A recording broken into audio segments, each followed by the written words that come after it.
Dans la vie, on ne choisit pas toujours sa route et malheureusement, il y a des situations qu'il faut gérer, il faut s'adapter à certains milieux.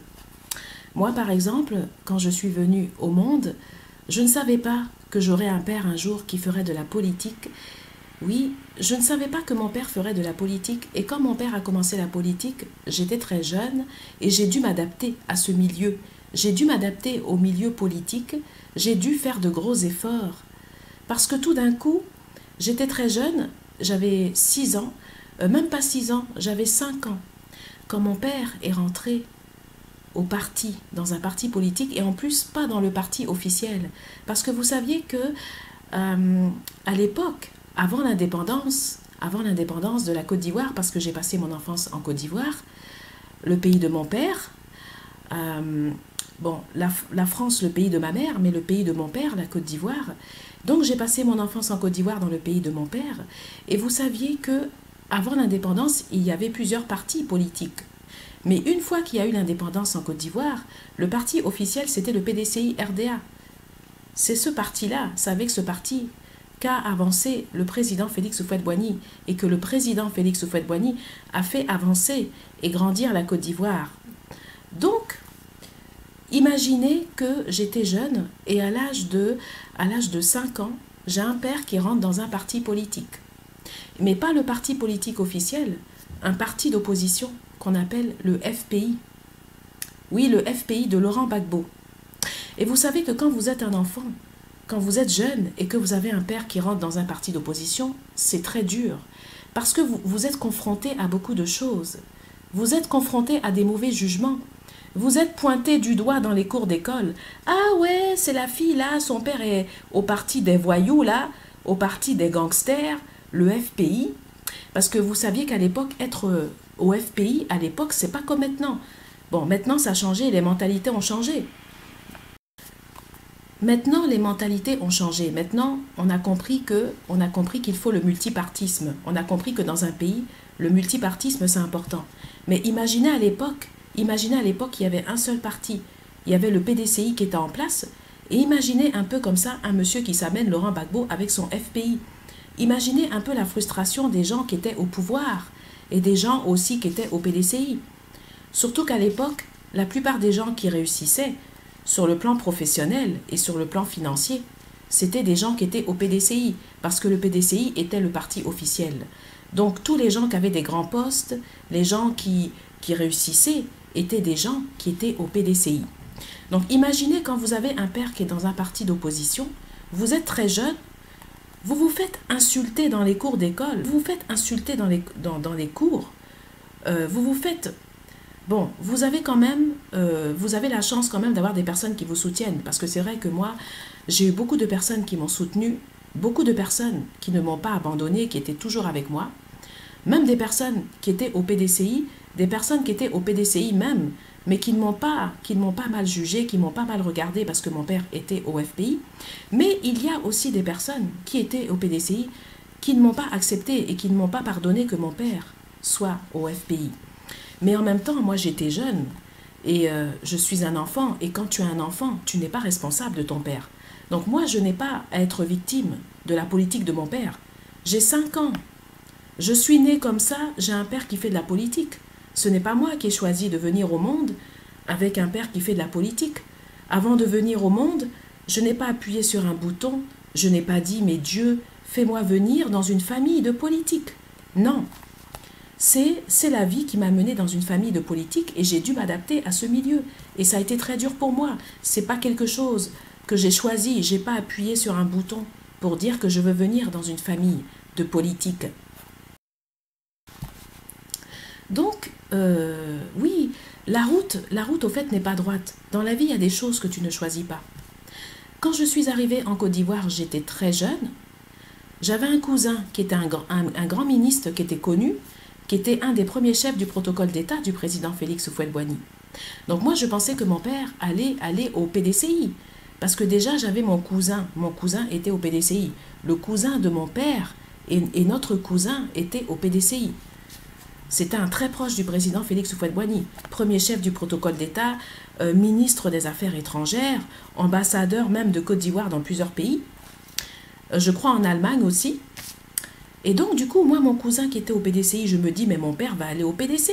Papa va aller au PDCI. Il va peut-être faire ministre. Il va avoir un grand poste. Il va aller au PDCI. Et un matin, j'ai 6 ans et j'apprends que mon père s'en va au FPI. Il s'en va dans l'opposition. Et donc, du coup, je me fais insulter par des gens. Il y a des gens qui viennent m'insulter. Ah ouais, c'est la fille là, son père là, le voyou là, le gangster là, c'est lui qui est parti au FPI. Et vous saviez qu'à l'époque, c'était pas facile parce qu'à l'époque, quand vous aviez un père qui était au FPI, c'est comme si vous étiez la fille d'un gangster, la fille d'un voyou, la fille d'un bandit, d'un troubleur de paix, d'un anarchiste, un opposant anarchiste. Imaginez un peu ce que c'était à l'époque d'être la fille d'un homme au FPI. Aujourd'hui, ça a changé. Bon, aujourd'hui, le FPI, ça a changé. Il y a des gens en Côte d'Ivoire qui ont compris que le FPI, c'est le multipartisme. Comme ici en France, il y a plusieurs partis. Il n'y a pas un seul parti. Ben, en Côte d'Ivoire, c'est pareil. Aujourd'hui, il y a plusieurs partis. Mais imaginez à l'époque, imaginez être la fille d'un FPI, ce que c'était être la fille d'un FPI, jusqu'à se faire chasser par certains propriétaires qui nous chassaient des logements parce que mon père était au FPI. On était chassés des logements. Combien de fois j'ai déménagé dans mon enfance? Combien de fois, combien de maisons j'ai fait en Côte d'Ivoire? Combien de fois on a été chassés? Tout ça, ça fait partie de la vie. Je n'ai pas choisi tout ça. La vie n'est pas une route tranquille, la vie n'est pas une route droite. Et c'est vrai que ma vie n'a pas été droite parce que j'ai souffert de ça. Même si ce n'est pas moi, je suis la fille de mon père et j'étais victime aussi de tout ça. Mais aujourd'hui, j'ai eu ma victoire sur tout ça. Donc, on a connu la répression politique. La répression politique, c'est quelque chose que j'ai connu. Le fichage politique, tout ça, j'ai connu. Quand je suis arrivée dans mes écoles, bon, j'avais la chance parce que j'étais très bien vue par mes camarades de classe. Mais quand il y avait certains maîtres qui me détestaient, parce que eux, ils savaient que mon père était dans l'opposition. Et quand vous arrivez à l'école française, quand vous arrivez dans une école française en Côte d'Ivoire, quand vous êtes à l'école ivoirienne et que vous arrivez dans une école française en Côte d'Ivoire, et que vous avez des professeurs français qui vous regardent mal parce qu'ils savent que votre père est un FPI. Donc à l'époque, vous savez que Laurent Gbagbo était vu comme un anti-français. Voilà, Laurent Gbagbo était vu comme un opposant, un anti-colonialiste, un anti-français. Donc imaginez un petit peu la manière dont moi, j'ai été reçue quand je suis arrivée dans mes écoles françaises. Ça a été très dur pour moi. Parce que quand on a su que mon père était au FPI, mais ça a été une catastrophe. Ça a été une catastrophe. J'ai vécu des choses. Et tout ça, j'ai dû m'adapter. Fallait que je gère. Je n'ai pas fait dans ma vie tout ce que je voulais faire.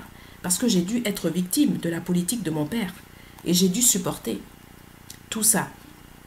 Bon, c'est vrai que le président Félix Houphouët-Boigny a fait preuve de tolérance. Parce que même si Houphouët-Boigny n'a pas forcément accepté Laurent Gbagbo tout de suite, Houphouët-Boigny a quand même accepté le multipartisme. Peut-être pas tout de suite, mais il a accepté, il a fini par comprendre le multipartisme. Houphouët-Boigny, le président Félix Houphouët-Boigny a fini par accepter. Mais il n'était pas seul. Donc Félix Houphouët-Boigny n'était pas seul. Il y avait plein de gens autour de lui. Donc le président Félix Houphouët-Boigny non plus ne faisait pas ce qu'il voulait. C'est pas parce qu'il est président. Il n'était pas seul. Donc imaginez Félix Houphouët-Boigny qui a permis à Laurent Gbagbo de revenir en Côte d'Ivoire. Imaginez un peu aussi les problèmes qu'il a pu avoir aussi dans son entourage. Parce que c'est pas tout le monde qui était d'accord avec Laurent Gbagbo et c'est pas tout le monde qui était d'accord avec sa politique. Donc tout ça, quand tu as un enfant, tu n'es pas politicienne, mais tu n'as pas le choix. Tu es obligé de t'adapter au milieu et de faire avec, et de contourner les attaques et de contourner les obstacles. Donc en 1990, dans les années 90, tous les professeurs en Côte d'Ivoire, la plupart des professeurs qui n'étaient pas au PDCI étaient déportés à l'intérieur du pays. C'était dans les années 1990, 1991, la plupart des professeurs qui étaient sur Abidjan étaient déportés à l'intérieur du pays parce qu'ils n'étaient pas au PDCI. Donc c'est le cas de mon père. Mon père, lui, qui était au FPI, qui a été envoyé à Sikansi pour aller enseigner à partir d'Abidjan. Et encore lui, il a eu la chance parce qu'il y a même des professeurs qui ont été envoyés jusqu'à Odiéné, jusqu'à des régions pas possibles. Bon, mon père, lui, il a eu la chance, il a été à Sikansi. Mais je veux dire, la plupart des professeurs qui étaient dans l'opposition étaient envoyés à l'intérieur du pays, parce que c'était la répression politique à l'époque. Et moi aussi, j'ai été victime, alors que moi, j'étais un enfant. Je ne faisais pas de politique. D'ailleurs, moi, je ne suis pas politicienne. La politique, ça ne m'intéresse pas.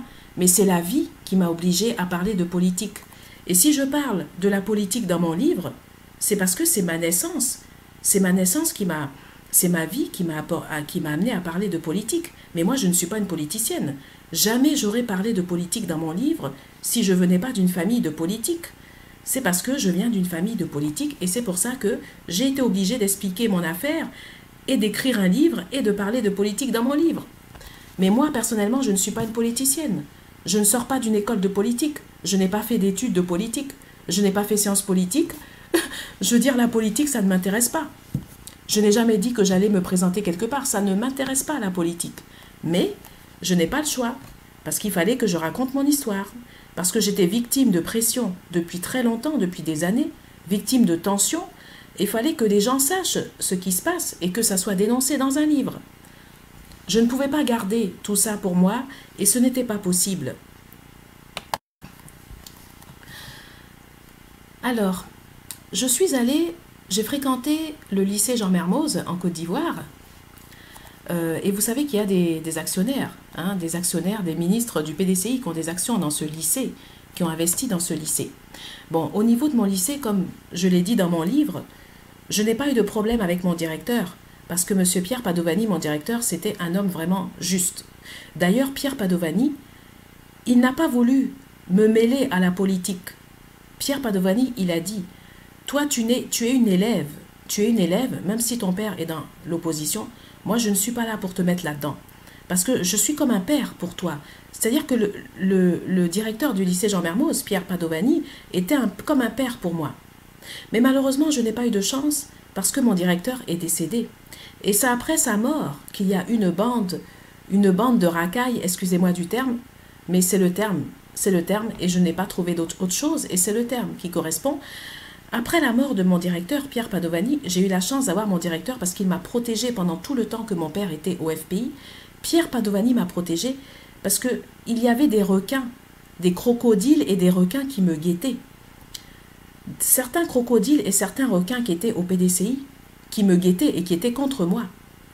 Et donc, Pierre Padovani m'a protégée. Mais après, quand il est décédé, ces requins se sont réveillés.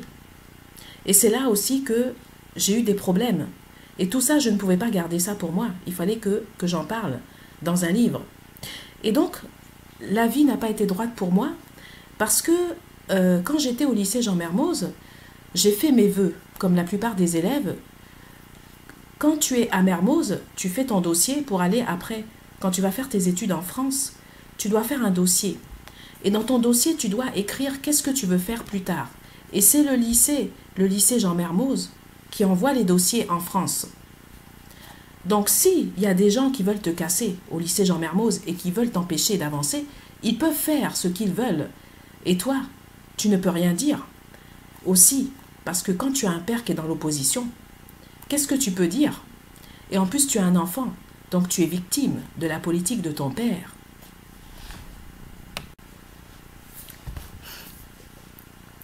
À l'époque, quand on faisait des études en France, alors moi j'étais au lycée Jean Mermoz. Donc quand on venait faire les études en France, c'est le lycée Jean Mermoz qui envoie les dossiers. À la fin de l'année, quand on est en terminale et qu'on va passer le bac, le lycée Jean Mermoz nous fait remplir des dossiers. Donc, il faut faire les vœux. C'est-à-dire les vœux, c'est ce que tu veux faire, ce que tu veux devenir, le métier que tu veux faire. Et il faut choisir au moins 3 métiers. Parce que si jamais tu ne peux pas être accepté dans une faculté, peut-être que tu peux aller dans l'autre faculté. Donc, c'est ainsi que moi j'ai fait mes vœux. À partir du lycée Jean Mermoz, j'ai rempli un dossier pour faire mes vœux pour ensuite que le lycée Jean Mermoz envoie le dossier à la fac. Parce que c'est le lycée Jean Mermoz, automatiquement, c'est le lycée Jean Mermoz quand tu passes ton bac à Mermoz, c'est Mermoz qui envoie ton dossier au fac. Donc moi j'avais fait mes vœux et je me rappelle, j'avais mis que je voulais soit être professeur d'anglais, parce que je voulais au fait ensuite enseigner le français aux anglophones. Je voulais faire en fait une section où je faisais professeur d'anglais, mais après pour enseigner le français aux anglophones, pour apprendre le français aux anglophones. Et donc je me suis inscrite sur mon dossier, j'ai mis professeur d'anglais. Après, j'avais mis aussi secrétaire dans l'administration, secrétaire bilingue dans l'administration, gestion et tout ça, commercial. Et j'ai fait un autre vœu. Alors, mon troisième vœu, c'était la publicité.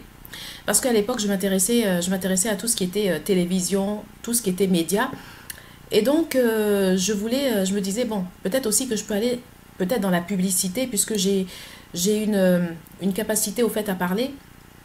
Même si j'ai travaillé ma communication, même si la communication ça se travaille, je me suis dit au fait pardon que j'ai une capacité à communiquer et donc je pourrais peut-être aussi faire de la publicité, voilà, présenter des produits, faire de la publicité, m'orienter au fait dans l'audiovisuel, dans tout ce qui est audiovisuel et publicité.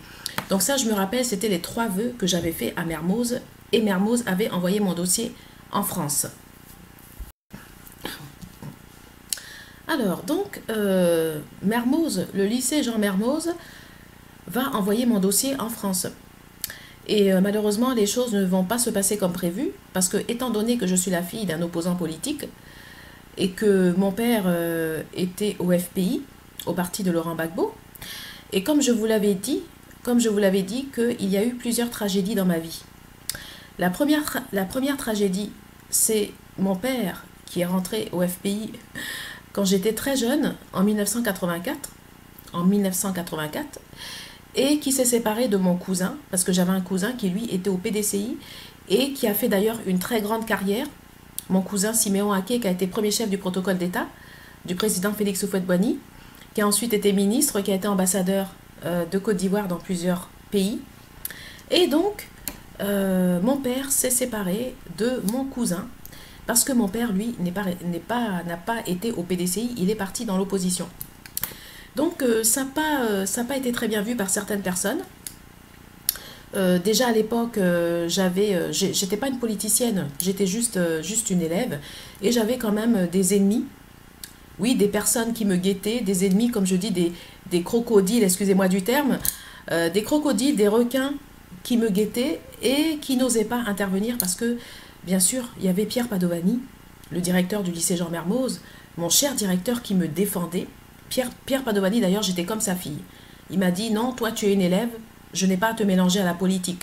Tu n'es pas une politicienne, et moi je ne suis pas politicien non plus, donc tu es la bienvenue à Mermoz, et tu es mon élève et je vais veiller sur toi. Et Pierre Padovani a veillé sur moi, le directeur du lycée Jean Mermoz, mais malheureusement je n'ai pas eu de chance parce que mon directeur est décédé. Pierre Padovani est décédé, je n'étais même pas rendue en classe de première, je crois, il était décédé. Et donc c'est là que tout s'est compliqué et c'est là que les requins, les crocodiles et les requins qui me guettaient depuis un moment ont bien profité de la mort de mon directeur, Pierre Padovani, pour venir m'intimider, me casser, me faire toutes sortes de choses, oui, jusqu'à aller même me casser dans ma fac en France. Mais à ces personnes des années après, je suis venue leur donner une réponse avec mon livre. Leur montrer que moi, je ne suis pas la femme qu'ils s'imaginent. Je suis une femme de cran. Oui, une femme de cran. Je suis une femme qui sait écouter les autres, mais je sais aussi m'écouter. Je ne suis pas la femme que vous croyez, et c'est pour cette raison que des années après, je vous ai répondu dans mon livre. Pour vous dire que vous n'avez pas réussi à m'intimider, et j'ai réussi à vous répondre. Alors, malgré mes très bonnes notes, parce que c'est vrai que quand je suis rentrée à la fac d'anglais, j'étais une très bonne élève.